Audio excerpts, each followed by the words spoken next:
Hola a todos, bienvenidos a un nuevo video. Por el título ya saben que hoy les vengo a hablar de un nuevo libro. Decidí empezar a hacer videos individuales de cada libro para que los videos no se hagan tan largos. Entonces bueno, en esta ocasión vamos a hablar de Perras de Reserva de Dalia de la Cerda. En videos pasados ya les había platicado que yo estoy en un club de lectura y el libro de Julio es Desde los Zulos de la misma autora. Entonces ya les empecé a platicar un poquito. A partir de Desde los Zulos, que es un libro de ensayo y de autoficción, quise leer su otro material que son cuentos. Entonces por eso terminé primero así que les hablaré de este. Como ya les había comentado, Dalia de la Cerda es una chica mexicana. Ella estudió filosofía y vive en Aguascalientes.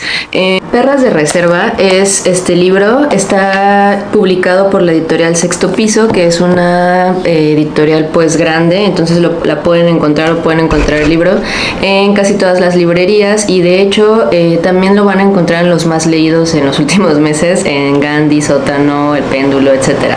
Es fácil encontrarlo también. Si a ustedes les gusta leer en digital y ya tienen la aplicación, lo pueden encontrar en Bookmate.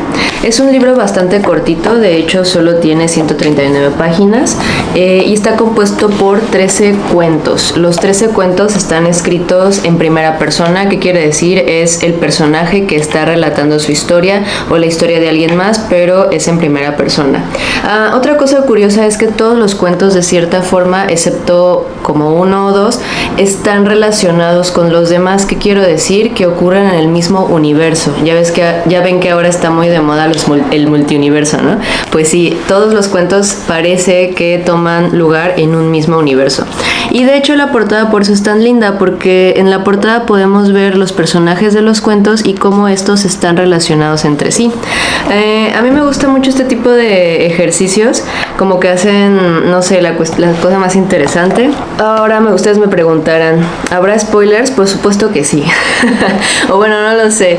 Trataré porque quiero dialogar o platicar sobre todos los cuentos, dar detalles y seguramente pues habrá uno que otro spoiler. Pero bueno, si ustedes no quieren saber spoilers, pues les recomiendo no ver videos sobre libros, ¿no? Obviamente no voy a contar todo detalle, sino más bien mi impresión y más o menos de qué trata cada cuento.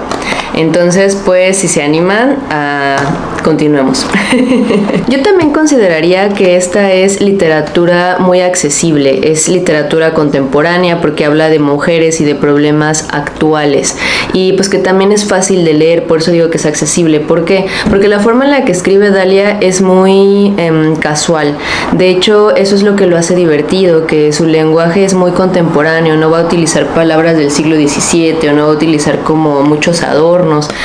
Nos va a contar la historia o las historias de la forma más sencilla posible y eso se agradece porque a veces uno tiene ganas de leer algo, pues eso, ¿no? Padre pero sencillo, no tiene ganas de estarse dando las 1000 vueltas o buscando a cada rato qué significado de palabras o bueno, no sé. Dalia no. Dalia escribe sencillo, pero aún así creo que el mensaje es muy profundo y por eso quise hacer este video, porque encontré muchas cosas interesantes que me gustaría platicarles.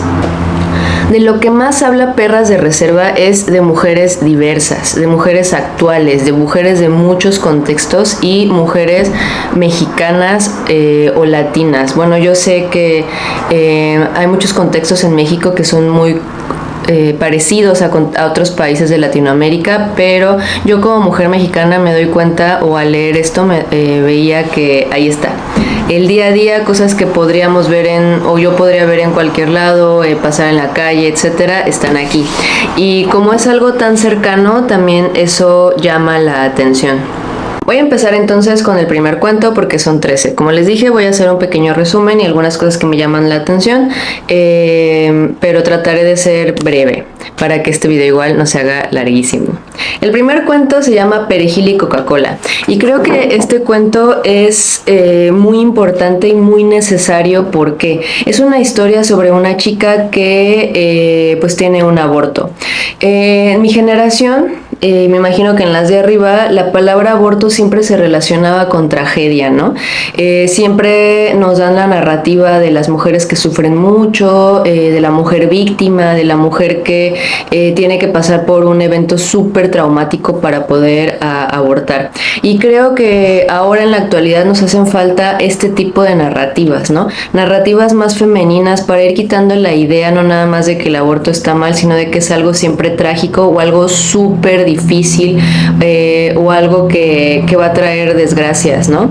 Creo que este tipo de material artístico narrativo es parte de lo que busca más bien los derechos reproductivos, de que nosotras como mujeres veamos el aborto como algo, no quiero decir trivial porque no lo es, pero tampoco es como no lo quieren vender las narrativas masculinas o las narrativas muy conservadoras, ¿no? De que es algo doloroso, traumático, que una va a sufrir, que es algo en el que tú vas a ser una víctima, o sea, no. Sí es una experiencia compleja, o sea, Dalia en ningún momento te pone que es como, ay, no sé, voy a comprar papas a la tienda, no. Sí es una experiencia compleja, pero no necesariamente es una narrativa traumática, dolorosa, horrible. Ya saben, todas estas emociones asociadas al estigma de lo que es el aborto. De hecho, yo lo iba leyendo, pero ya después en internet me metí y vi que sí, que es un instructivo, o sea, el cuento funciona incluso como instructivo para abortar porque te maneja el medicamento, las dosis, los efectos secundarios, etcétera. Algo que también me gusta de esta narrativa es que al final el personaje principal pues te narra esta sensación de alivio, que de hecho muchas mujeres o personas gestantes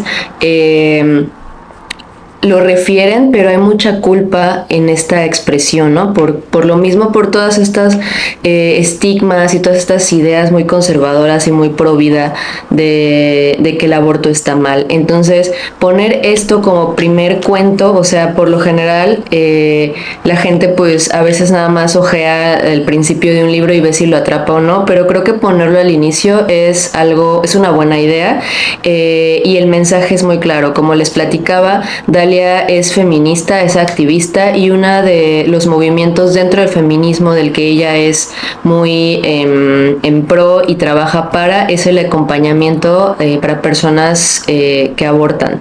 Creo que como médico yo creo que este tipo de material es muy muy bueno, no nada más les digo para quitar todo este estigma, sino también pensando en las personas que no tienen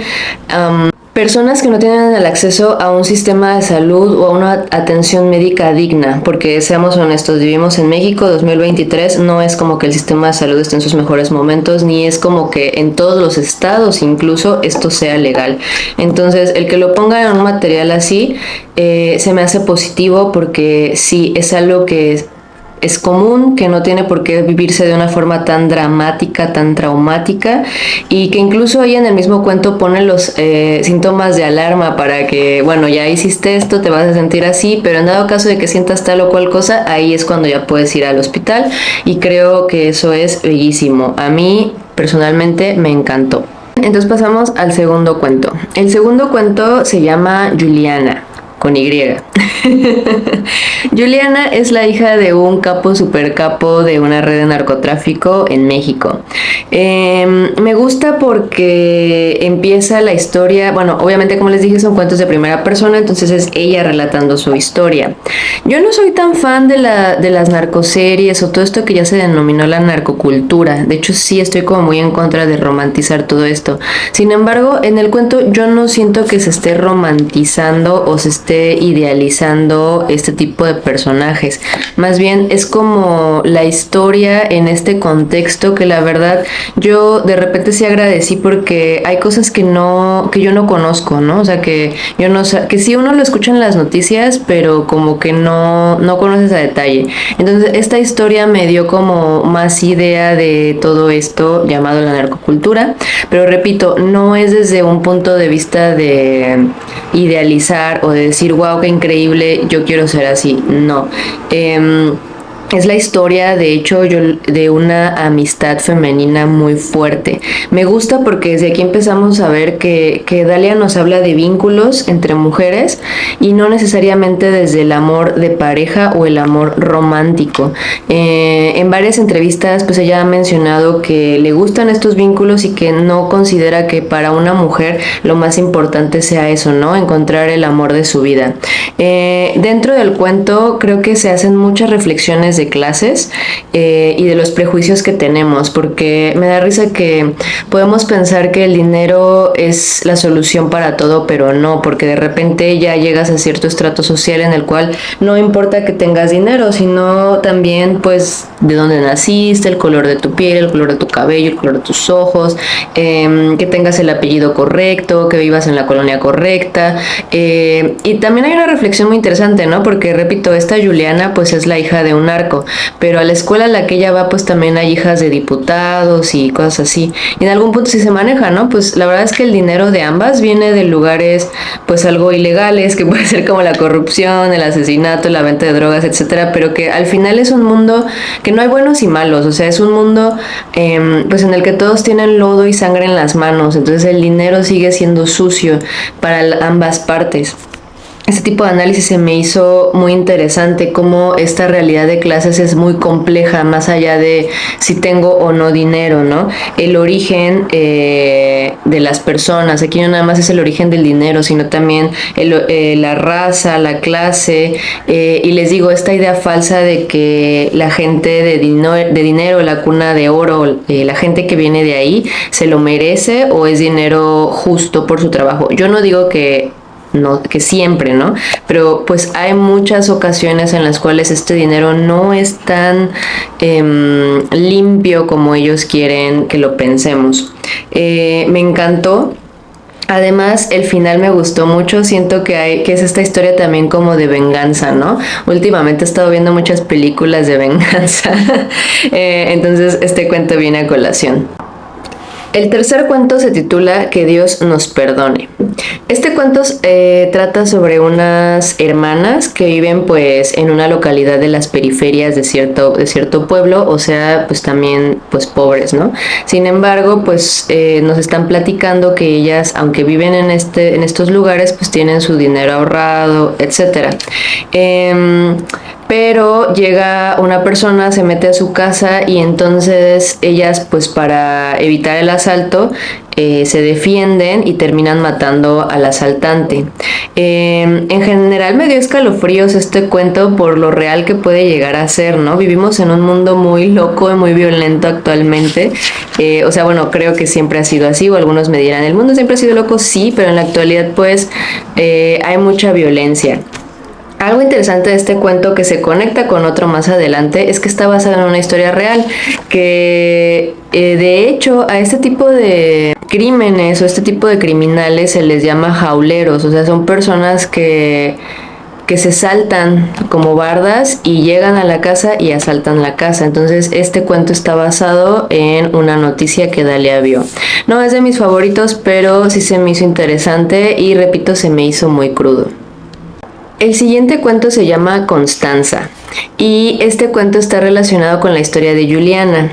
Este también es uno de mis favoritos, me gustó mucho. El personaje como tal, así como el de Juliana y el de Regina más adelante, son personajes femeninos muy fuertes, pero no nada más fuertes, sino también complejos. Algo muy interesante de este libro es que Dalia nos pinta personas complejas, no planas, o sea, sus personajes no son unidimensionales, de hecho pues tienen muchas facetas, y aunque todos los personajes o los personajes principales en estos cuentos son mujeres, tampoco nos pinta que las mujeres son pues débiles o víctimas o nada más vienen a sufrir al mundo, no, o sea, también son mujeres que violentan, también son mujeres que terminan haciendo cosas que de repente pues no son tan buenas si lo queremos ver así, pero eso es lo padre, ¿no? Que no hay un bien y un mal, o sea, la línea entre esto no está tan bien delimitada.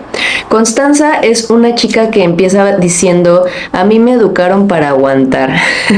Es una chica que vive en el privilegio, ella es una chica educada para hacer política, es hija, como les decía, de políticos y por lo tanto a ella le dan como esta escuela de ser la señorita perfecta, ¿no? Ella va a ser la esposa de los líderes del mañana, que eso también es algo que se me hace muy interesante, ¿no?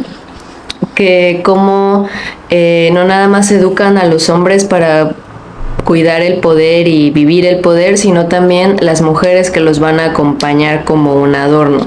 Pero tampoco es una crítica, porque incluso el mismo personaje de Constanza lo dice, ¿no? O sea, ella quiere el poder, le gusta el poder, pero no para ella, sino pues estar ahí alrededor. Hay mucho de qué hablar. Este cuento me gustó mucho porque tiene muchas vertientes. Por ejemplo, una de ellas es ¿qué te da el estatus? Tristemente a veces se pone de moda, ¿no? Me recordó mucho por este fenómeno que pasa con las Kardashians, por ejemplo. Yo no soy fan de las Kardashian, la verdad, pero sí, pues obviamente tengo internet, tengo un celular, tengo una tableta, entonces veo lo que pasa, ¿no? Y las tendencias. Me da mucha risa que son personas que con todo el dinero que tienen se pueden quitar y poner y cambiar aspectos de su cuerpo dependiendo del gusto de ellas y de muchas otras cosas, ¿no? Por ejemplo, cuando ellas estaban casadas o andaban con personas de color, ellas también tenían ciertas características de personas de color, ¿no? Empezaron ellas a tener este cuerpo pues grande, curvilíneo, se veían más morenas, porque ellas claramente pues son personas del primer mundo y de un estrato socioeconómico muchísimo muy alto. A este fenómeno de estarse cambiando hacia características más racializadas, podríamos decir, se le conoce como blackface. Y pues ella lo tiene, ¿no? Entonces, pero ahora que ellas están casadas o tienen de novios a chicos blancos, ahora ya han cambiado, su cuerpo ya es más delgado, ya se quitaron los implantes, ya no andan con una moda tan pues así como holgada, ¿no? Sino pues que van cambiando.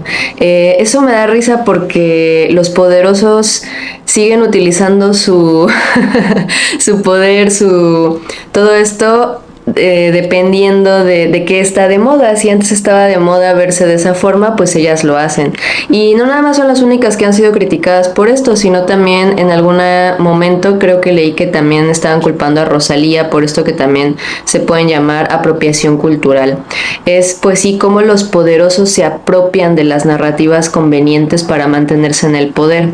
¿Por qué? Porque Constanza es una chica educada para eso, ¿no? Desde que era niña fue a los mejores colegios, a las mejores escuelas, fue educada para ser esposa o novia, bueno, no, novia y luego esposa de alguien en el poder. Me recordó también un poco a este gran personaje mexicano, Mariana Rodríguez.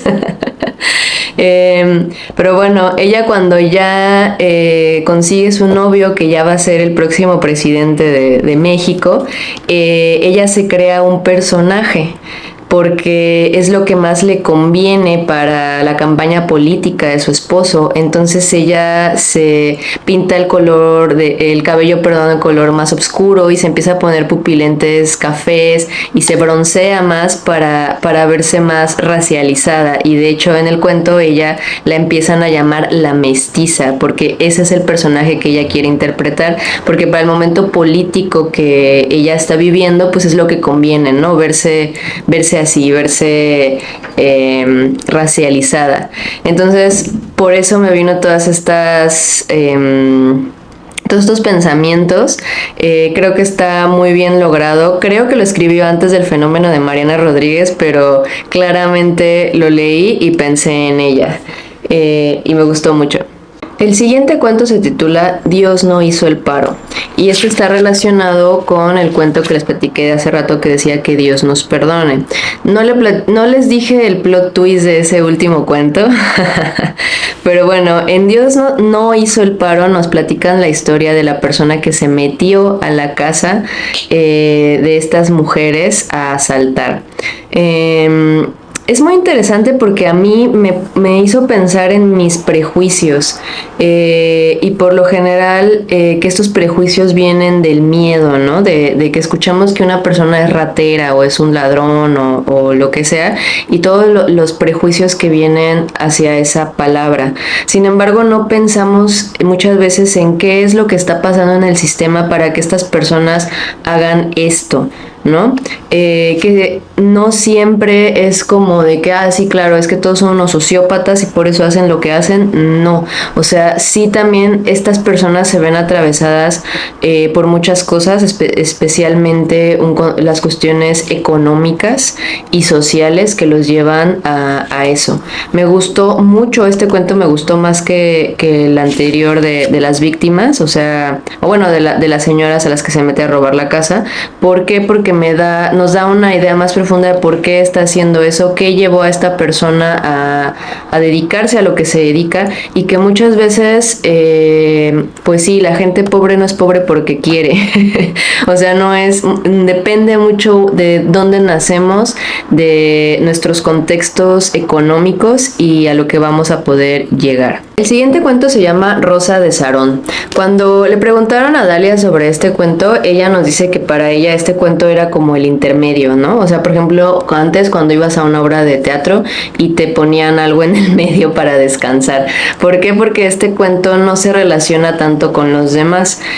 Sin embargo, pues sí, aquí a mí me gustó mucho porque es un cuento en el que viene mucho la cuestión religiosa. Rosa de Sarón nos habla de la historia de esta mujer, Rosa, que viene desde una familia muy cristiana y cómo ella es abusada desde niña por este contexto cristiano.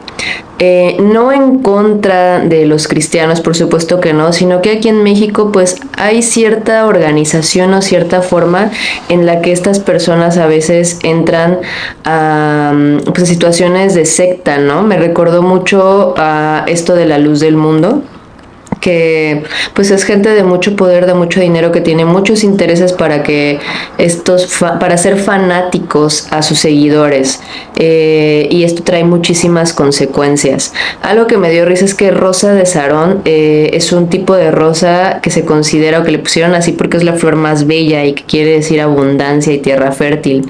Entonces algo muy positivo es que me gusta la forma en la que Dalia escribe sobre cómo piensa Rosa, ¿no? No sé si a ustedes les ha pasado, pero las personas muy cristianas tienen cierta forma de pensar y de hablar, y está muy bien retratada en este cuento. Creo que una de las cosas que nos quiere hablar es de los peligros o la advertencia del fanatismo. Repito, no en contra de la religión o no en contra del cristianismo, sino pues de ser fanático, ¿no? En un ideal. Porque esta mujer, Rosa de Sarón, pues es violentada, es víctima, y con el tiempo ella se convierte en victimaria. Los personajes de Dalia, aunque sean mujeres, no nos los plantea como que es una mujer pobrecita, ella es muy buena y solo vino a este mundo a sufrir. No, son mujeres complejas, de contextos complejos, que también hacen cosas complejas. Y pues bueno, esta mujer es da miedo, ¿no? Es muy tétrica, lo que quería decir. Otro tema que creo que quiere hablar Dalia aquí es los problemas de salud mental en mujeres que crían o que tienen hijos. Esto ya lo vimos en Fruto, platiqué un poco sobre el tema en Fruto, pero el cuidar o el criar es algo sumamente complejo, difícil, y que cansa muchas veces, y desafortunadamente en nuestra sociedad se asume que las personas gestantes mágicamente cuando tienen a su bebé ya pum, el amor se desborda, lo más importante es el bebé, y además ellas están capacitadas totalmente para cubrir todas las necesidades de este nuevo ser, cosa que no es cierto. O sea, el crear, el cuidar es muy difícil, porque no nada más hay que pensar en las cuestiones del cuidado de como tal, de proteger, de dar de comer, etcétera, no, sino también pues de dónde va a venir el dinero para poder cuidar y proteger y dar cosas a este nuevo ser. Entonces es Creo que es una crítica de eso y también cómo está satanizada la salud mental en mujeres embarazadas, que tiene que ver con este fenómeno que le llaman el pill shaming, ¿no? ¿Qué quiere decir? Avergonzar a las personas por tomar sus medicamentos. Ya la gente asume que todos los medicamentos hacen daño y entonces las mujeres embarazadas les hace el doble porque están embarazadas. Es un doble daño, ¿no? Hacia ellas y hacia el bebé, cosa que es muy falsa. Recuerdo, por ejemplo, cuando Brooke Shields quiso escribir sobre su depresión postparto y cómo ella fue al psiquiatra, recibió ayuda y su vida cambió drásticamente y ella fue la más feliz del mundo, y cómo inmediatamente pasa eso, ella publica su libro y viene el enfermo de Tom Cruise a decir que no, que él sí había leído, que él sí sabía y que lo que estaba haciendo Brooke Shields era terrible, ¿no? Entonces sí, este estigma sigue, somos por lo general como sociedad más rudos y más rígidos con las madres que con los padres, y también asumimos que el criar, que el cuidar o la maternidad es algo muy fácil y que ya las mujeres lo tenemos que hacer solas y sin ayuda, cosa tan falsa y tan fuera de la realidad. Entonces sí, los problemas de salud mental en mujeres embarazadas y que después están lactando, ya tienen a su bebé, son reales y que requieren recibir atención especializada y muchas veces un medicamento que les va a cambiar la vida y que no va a afectar a su bebé. Es muy importante, así como el primer cuento que era normalizar pues esto del aborto y que no sea una cuestión traumática, esto de que las mujeres pueden recibir ayuda médica y va a solucionar su problema, es algo también muy real y que tenemos que ver. Creo que así como en otros cuentos muestra la violencia sistémica, repito, no como crítica hacia el cristianismo, sino esto, o sea, ver por qué ella se transformó en lo que se transformó. Y creo que este también está inspirado en una noticia real de Querétaro, me parece, pero checaré bien ese dato. Entonces, Rosa de Sarón, uno de mis favoritos. El siguiente cuento es uno que yo disfruté mucho porque me hizo sentir incómoda por los prejuicios que yo tengo y a veces cómo los expreso. Se llama Mariposa de Barrio. Y Mariposa de Barrio nos relata la historia de amor de Steffi y Yandel. Me encanta porque, pues sí, ¿no? De repente también podemos ser muy prejuiciosos con los nombres, pero pues digo, o sea, creo que todos tenemos derecho a poner el nombre que queramos. Ya repito, es una decisión que no es para los demás, es para nosotros y para nuestros hijos. Creo que se relata una realidad muy actual y también muy interesante porque Steffi nos está hablando de su historia de amor fallida, fracasada y llena de violencia con Yandel. Pero al mismo tiempo también nos damos cuenta de cómo esto es sistemático, por qué ella llegó a donde está, ¿no? O sea, por qué ella está en una relación tan violenta, por qué ella no se da cuenta. O sea, Steffi pues es una niña, porque ella empieza esta relación de niña. Estamos hablando de que se embarazó a los 13 años y pues el vato como pues cualquier otro mexicano promedio, la abandona, se empieza a hacer un poco de cargo al inicio, pero pues muy pobre, dejándole un poco de dinero, pero pues la empieza a engañar con otras personas, y además también relata cómo todo esto se va dando en el contexto de las redes sociales, ¿no? De que es que yo subí en Facebook y luego vi una historia y luego cambió su nombre y él siempre, o sea, como cosas muy divertidas, muy de la actualidad, y que muchas veces nos burlamos, pero nos burlamos yo diría en mala onda, con esos prejuicios que les digo, ¿no? Que repito, no está mal sentirnos mal, sino qué vamos a hacer con eso. En mi caso, pues yo me di cuenta que yo estoy prejuzgando porque no conozco y porque también yo vengo de un privilegio en el cual este tipo de historias pues no suenan tanto, pero eso no quiere decir que sean menos o que estén mal. ¿Me explico? Entonces me gustó esta historia. También hay mucha música. Noto que en las historias de Dalia siempre hay una canción o varias, o un grupo musical o un artista en específico, y aquí hay muchas, y también habla de Jenny Rivera, porque en un momento del cuento pues Steffi consigue boletos para un concierto no de Jenny Rivera en específico, sino como de tributo a. Y pues nada, se me hizo muy divertido. también me puse a pensar de los prejuicios que luego tenemos hacia la música o hacia el arte o hacia lo que sea, ¿no? Yo creo que a todos nos puede gustar ciertas cosas y está bien, o sea, lo que está mal es satanizar o prejuzgar a una persona por el tipo de música que escucha, a mí se me hace muy bajo. Y conocer o ver el género que más es escuchado en nuestro país es conocer la realidad de nuestro país, ¿no? Ahora está pasando mucho con el famoso Peso Pluma. Yo lo traté de escuchar, la verdad no fue lo mío porque pues no es lo mío. A mí de entrada no me gusta ni la banda, ni los corridos, ni nada de eso, pero tampoco voy a estar por la vida diciendo, ay no, es que esa música es horrible y toda la gente que la escucha también es horrible. O sea, pues no, pues asumo que si es lo que más se escucha en mi país en este momento, pues debe ser porque hay más personas así, ¿no? Como él. Y además me da gusto que este tipo de música esté teniendo el alcance más mundial. ¿Por qué? Porque pues eso está padre, o sea, si un mexicano triunfa, pues qué padre, o sea, no tendremos por qué quererlo bajar o hacerlo sentir mal, o hacer sentir mal a la gente que le gusta a través de nuestros comentarios clasistas. Entonces, pues nada, me gustó mucho, se me hizo muy divertido con este cuento, me reí muchísimo y es muy cortito, entonces, bien. El cuento que sigue se titula La Sonrisa. La Sonrisa nos habla de una chica afromexicana, así es, una chica afromexicana, que es muy entretenido porque desde el inicio la misma personaje nos va platicando que por ser afromexicana las personas no le creen que sea mexicana. Y esto es la gran muestra del racismo que existe en nuestro país, porque aquí no hay negros, ¿no? Y pues claro que no, tenemos una población afromexicana bastante grande, de hecho. Esta chica, pues igual que en otras historias, pues viene de un contexto de mucha pobreza y decide probar suerte o conseguir trabajo en la ciudad Juárez, donde finalmente ella es víctima de feminicidio y pues luego pasa otras cosas más divertidas. Me gustó este relato de que también podemos entender por qué alguien va a buscar trabajo en las maquilas a Ciudad Juárez, ¿no? Y que también nos está relatando estas vicisitudes, estos problemas y también los prejuicios que luego ellas tienen. En un inicio, pues la violencia que sufren ahí, de hecho, es como muy... ¿cómo se dice? Muy característica.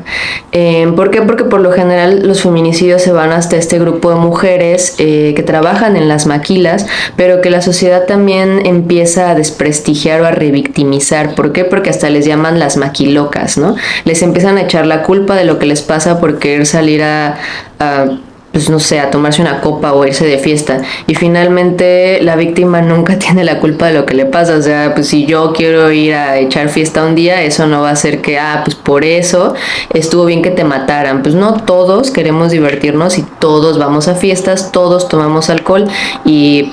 pues eso no quiere decir o no da derecho para que otra persona nos violente. Y también menciona mucho la forma tan cruel en la que se dan estos feminicidios en Ciudad Juárez, ¿no? O sea, porque son feminicidios muy crueles en los que hay muchos señales de violencia, de física, sexual, de mucho tipo. Y el final no me encantó porque es importante para Dalia como este giro de venganza. Creo que aquí no era tan necesario. Bueno, a mí no me gustó tanto este giro, pero el personaje, porque hay un personaje como un ente mágico, por así decirlo. Me gustó esta idea, ¿no? De que en su maldad o en haciendo como estas bromas, se dedica a juntar los huesos de las asesinadas y las pone en la carretera para que la gente encuentre los huesos, ¿no? Pero bueno, o sea, sí está divertido, sí está padre. A mí me hubiera gustado tal vez un final más trágico, pero el final que le dio Dalia, la verdad es que también está muy, muy entretenido y es muy divertido. Y creo que sí es interesante que ponga a una mujer afromexicana y todo el viaje que hace para llegar a Ciudad Juárez. Entonces también, este está divertido. El siguiente cuento se llama Lentejuelas. El Lentejuelas nos habla sobre la vida de una mujer trans y cómo ella también fue víctima de feminicidio. Me imagino de repente como, porque les repito, estos cuentos son como en primera persona, que es como que llegan y y le están contando su historia como a San Pedro, no sé, pues sí, ¿no? Como en el cielo, en el infierno, no sé, o sea, pero que le están platicando su historia. A mí me dio mucha tristeza porque la vida de las personas trans es muy difícil, pero no por ser trans, sino por el odio de la sociedad, el odio de cultural que tenemos y que les damos a estas personas. Un odio, cabe mencionar, que es originado en la ignorancia total, entre otras muchas cosas. Da risa que Dalia dice en unas entrevistas que la gente le preguntaba mucho que por qué la necesidad de meter a una persona trans en sus libros. Y es como, pues la respuesta es la más obvia, ¿no? Y la verdad, pues porque una mujer trans es una mujer. Entonces, pues obvio por eso pues se va a hablar de ellas. Les digo, a mí me dio mucha tristeza, pero creo que eso quiere decir que el cuento estuvo bien logrado, ¿no? Porque vas conociendo al personaje, vas conociendo por qué es difícil la vida de una mujer trans, cómo viven violencia desde pues que son niños y que es de las violencias más grandes, ¿no? Pues por eso me da algo de tristeza, pero al final el personaje es muy lindo, muy linda, muy entrañable. Y pues nada, me gustó Lentejuelas. El cuento final se llama La Huesera y de hecho de este cuento Dalia nos lo platica en su otro libro de Desde los Zulos. Es un cuento muy triste porque es la carta que ella le dedica a su mejor amiga. Obviamente un poquito ficción, pues sí, ¿no? Pues con más ficción porque no es lo que realmente pasó. Igual en Desde los Zulos Dalia nos platica que ella tenía su mejor amiga que se llamaba Edith, quien falleció por complicaciones de diabetes mellitus, pero igual por la ignorancia y el fanatismo de repente, ¿no? Porque pues su esposo, como era muy cristiano, no la dejó ir al hospital. Entonces pues falleció y este fue uno de los eventos más dolorosos en la vida de Dalia, porque también su prima fue víctima de feminicidio, la desaparecieron así nada más, ya saben, y después la encontraron en una bolsa. Entonces me parece que este último cuento es como una combinación de duelos de su prima y de su mejor amiga y de cómo ella les escribe la carta. Es muy triste, pero creo que es un gran final, porque habla también de sus luchas con su salud mental, de cómo terminó yendo al psiquiatra, le dieron medicamento, empezó su terapia para superar su duelo y cómo dentro de esta terapia lo que más le recomiendan es escribirlo, ¿no? Como que transformar todo este dolor para darle un cierre. Tiene unas frases muy bonitas, la frase final creo que es la mejor manera de cerrar el libro. Y pues creo que es una decisión acertada ponerlo como cuento final. Ya no les hablé de todos los cuentos porque no quise hacerles tanto spoiler, pero me faltaron los mejores, por ejemplo el cuento de Regina o el cuento de la China. Yo creo que mi personaje favorito y que va a ser como mi superheroína va a ser la China. Pero escríbanme en los comentarios qué les parece, si leen o leyeron Perras de Reserva, cuál es su cuento favorito, qué opinión tienen de la China, de Constanza, de Regina y de Juliana. Creo que esa historia o esos personajes que todos entran en esa historia fueron los que más me gustaron, y son muy entretenidos. Para concluir, creo que Perras de Reserva de lo que realmente nos está hablando es de resistencia, de que en este mundo vivimos violencia en muchos aspectos, vivimos en un mundo muy complejo y muy violento, pero cómo las mujeres de estas historias resisten, cómo a pesar de que, repito, no es de que los hombres sean malos y las mujeres buenas, no, o sea, son personajes complejos, multidimensionales y que también hacen cosas que pueden ser malas, ¿no? O sea, no es de que, estén ahí rezando, son puras y castas, no, son seres humanos.